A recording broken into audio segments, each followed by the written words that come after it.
Dzień dobry. Hello everybody. Hello. Hello everybody. Bonjour. Je m'appelle Carla. Hi everyone.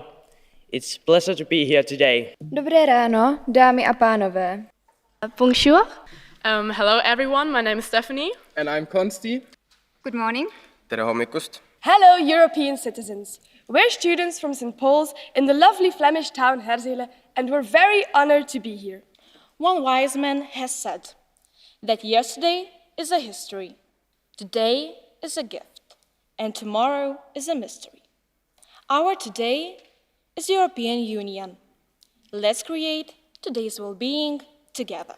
So we agree with the saying, if you want to go fast, go alone.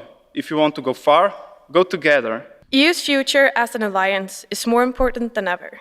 With all the events affecting us all over the world, we need to show the people that we can stand united against the cruelty. Countries need to collaborate to help our fellow human beings who's been exposed to events all over the world. We must continue to establish our contacts with non-EU countries to maintain relationships that will help us towards a more stable world. Countries, but also individuals, need to stand behind the people that are more vulnerable in the society.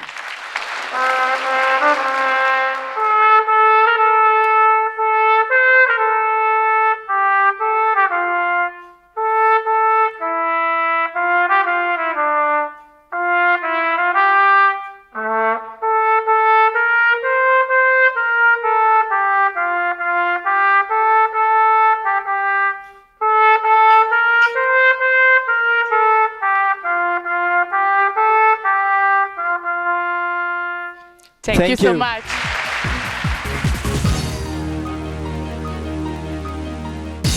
I wanted to do something myself, so I started working in civil society, development politics, feminist politics, and also at a time when I realized that I was falling in love with women, that I'm a lesbian, I also made that part of my work because and of my commitment. Because at that time in Austria we didn't have any partnership regulation. We even still had criminal codes on propaganda and organizations of organizations. This has changed, luckily. We also have a registered partnership now. But for many people in the European Union and outside, being lesbian or gay, bisexual, trans, intersex is still something that is not something where they can live without fear. So that is also part of my work in the European Parliament as chair of the LGBTI intergroup. Apart from that, as I said, I work on foreign affairs, mostly with the Western Balkans. I'm rapporteur for Kosovo, which today is going to decide when the new elections are going to take place. Snap elections happens in some countries. And I also work in the so-called LIBE committee, the Committee on Civil Liberties, Justice and Home Affairs. There I do most work on how to deal with those member states where the governments go in a direction which is not in accordance with European values, with what is enshrined in the Charter of Fundamental Rights. And the last thing I'm going to say, because I have this bottle here, and it is because we are working in the European Parliament not to use plastic bottles that are throwaway bottles anymore for water that we drink. We have managed in the hallways now to have water dispensers, so you can go there with your own bottle, bring it with you in Strasbourg and also here in Brussels and fill the tap, and then you drink the water out of your own bottle, and we don't need all those plastic bottles anymore. This is sort of one of the small things that we as European Parliament also are contributing against climate change and for a better environment. I'll stop here because otherwise you won't get to do your questions, but I'm looking forward to your questions and will be very willing to answer them. So go ahead. What are the future plans of the European Union for the nuclear energy? Thank you. Okay, this is a bit of a difficult one because I have to admit my heart is more with my Austrian identity than with my European, because also as a Green, I would want the European Union and, well, member states to phase out all the nuclear power plants they have. Fact is that nuclear energy in quite a few member states still is seen as an important factor. Well, it's not seen as such. It is a factor for energy production. Like in France, if I'm right, it's about 70% of energy comes from nuclear power plants. I come from a country where we, in 1978, had a referendum where it was decided with a majority of the population that Austria is not going to have the nuclear power plant that already had been built. We're the only member state of the EU where all political parties share that same view, and the citizens widely as well. In general, the energy policy of the European Union, the European Union can only talk about energy mix and things like that. It's still member states' competence to decide which energy form they use and how they produce energy. But at European Union level, what we have seen recently, a kind of revival, at least with some people, for nuclear energy, because it is seen as clean when it comes to climate change, saying that it doesn't have any CO2 emissions, which of course is almost right. I mean, there's a bit of CO2 emission in the whole production scene, but not in the plants itself. So nuclear energy is still, and unfortunately, I would say, a form of energy production in EU member states. In some member states, even new parts are being built. For example, in Paks in Hungary, now Prime Minister Orban has been negotiating with Mr. Putin for the support and investment of Russian technology in a new reactor in Paks. I don't find this very safe, or neither one of us Greens find it safe, but there, also in the European Parliament and in the Commission, there is not enough clarity that nuclear energy is not clean and it's not safe either. I regret that, and we are struggling to get more people on board in order to make sure that nuclear power plants are being phased out and not new ones are being built. But it's still a struggle. So while hundreds of people are dying each day and that thousands of refugees are coming in, why couldn't the EU bring any solution to this difficult issue? Yeah, thanks for that question. I get that asked very often. And here again, and sorry to be repeating myself, the EU, the European Parliament and the European Commission, we have had proposals how to solve the issue for a long time. We were, the European Parliament, already at the beginning of 2015, before the refugees then came in August and September of 2015, we demanded that EU member states accept refugees from resettlement programs, from UNHCR, the UN Refugee Agency, who decides already in camps, be it in Turkey, in Jordania, in Lebanon, on who is a refugee. Those people already should be resettled into richer states like EU member states. And we then already demanded that they should be resettled in all of EU member states according to certain criteria. And there were 4 criteria. One was how many refugees already were in the country, how big a population was there, of course, then how high unemployment is. So the higher unemployment is, the lesser refugees you'd need to take, and how strong your gross economic product is. So according to these criteria, we wanted member states to take in refugees. Then the Commission proposed that, and member states, that was majority voting, decided to do that. And then we had all the refugees coming. And you know that only very few member states decided to take in refugees. It was Austria, it was Germany and Sweden, with lots of support. And I would say without civil society and the work of citizens there, governments wouldn't have been so open-minded, also working positively. But it was only 3 member states mostly receiving refugees. And we've had from so many others saying, no, we don't. Even though that was a vote that was taken, democratically taken. For me, that is really one of the worst examples why the European Union isn't functioning as it should. Because member states' governments are not delivering even on what they themselves decide. And now we're dealing with that. We have still refugee camps in Greece and in Italy, and their member states are not taking in even a couple of hundred refugees from relocation programs, which also was decided together to take in 160,000 of those camps.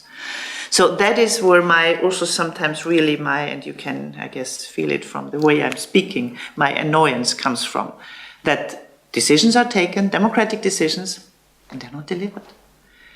The other part where we need to do more is really to support people in refugee camps in, like I said, Jordan, Lebanon. In Lebanon, 1/4 of the population are refugees. Just imagine that. I mean, none of our member states has that. And of course, more has to be done to stop the war, if we talk about Syria. I hope that there will be some movement in the talks that are taking place. But of course, as long as Russia doesn't give in and doesn't agree to have some way to get Assad down, there we're in a diplomatic stalemate still. But as I tried to explain again, and I'll also finish with that, I'll try to explain again, we need member states' governments to deliver better on what they promise. And I would really ask all of you also to take with you from that visit you're having to Strasbourg, to the European Parliament now, take with you to your own member states this call, and please do that yourself. Demand from your parliamentarians, demand from your governments that they implement what they promise. Because if they don't do that, then the EU cannot function. The EU cannot function without governments delivering in the member states. So that would be my final statement here, and I do hope you also take positive spirit with you, that this European Union is worth it. It's worth the struggle for it, because we've achieved so much, where in other continents many people envy us about that. Yes, we have crisis right now, but crises and challenges are there for human beings to find the solutions and to overcome them. I hope you can take that spirit with me, and what I'd like also to offer you at the end, if there's anything else you want to know, because this was just an hour and not every one of you got the chance to talk. So you can write to me, there's Facebook and Twitter and all of those, and I have a good team who helps me to answer that for you. So I hope you're enjoying your day there, and I hope you're taking very good memories with you from this visit in the European Parliament. Thank you.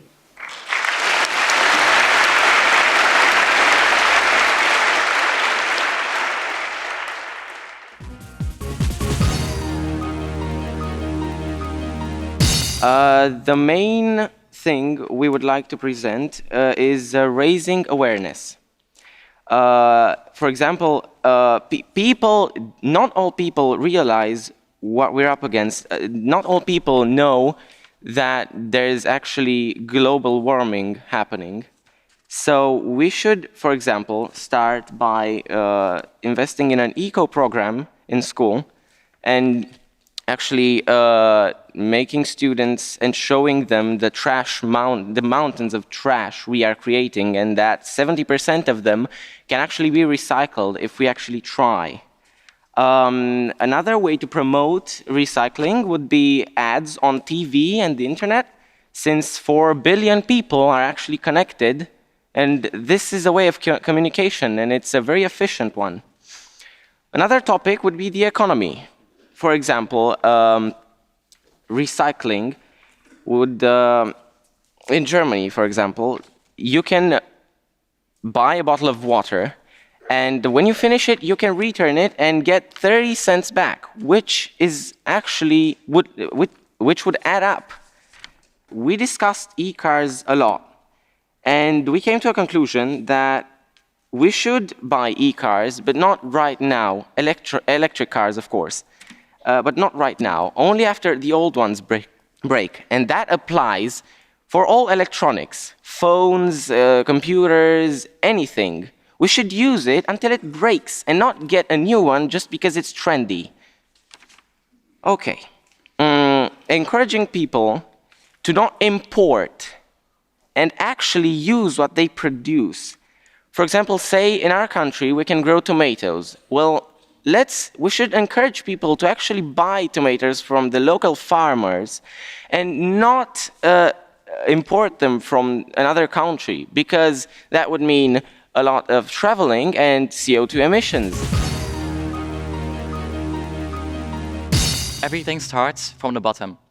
Education. We have to teach kids about freedom of expression. We have to teach them about hate speech and when you can offend someone and how to make sure you don't offend someone. We have to teach kids about freedom of expression. How far can you go? How far can you go? What's tolerable? What's intolerable? Educated people are very important.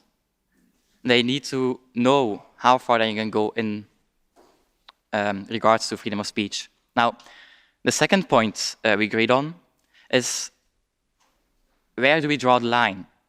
Like, you have freedom of speech and you have hate speech. When are you offending someone, and when are you doing something wrong?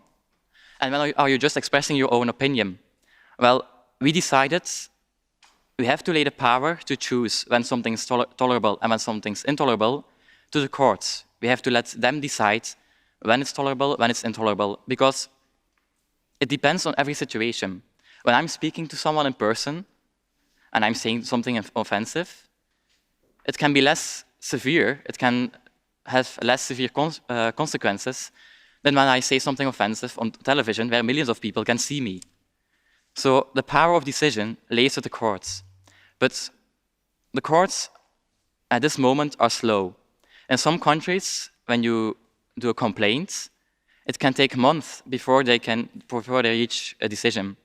So we have to make the court system more efficient. We have to make them faster. Let them make faster decisions so people can feel safe when they are feeling attacked. They know they can get a quick decision from the court if the person that offended them should be punished or not.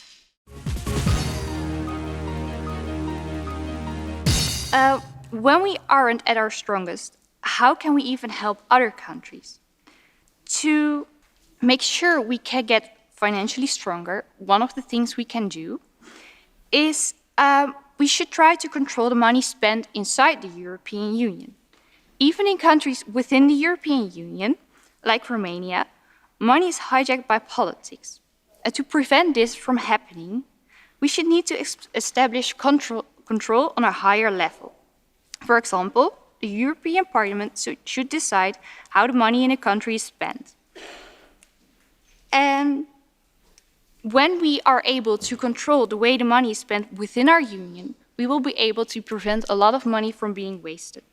Then we can focus on external development and the way money for development aid should be spent. The third question is actually the question that answers what kind of development policy we think the European Union should pursue. Well, in general, we think that most of development aid shouldn't come in the form of money, but it should be spent in a more concrete way. Like, for example, we should invest it in projects, healthcare, infrastructure, and most important, people. We'll have to provide the people of developing countries with the necessities like food and water, things they'll need to be able to live. After that, we provide them with education. They can learn how to be independent and live on their own.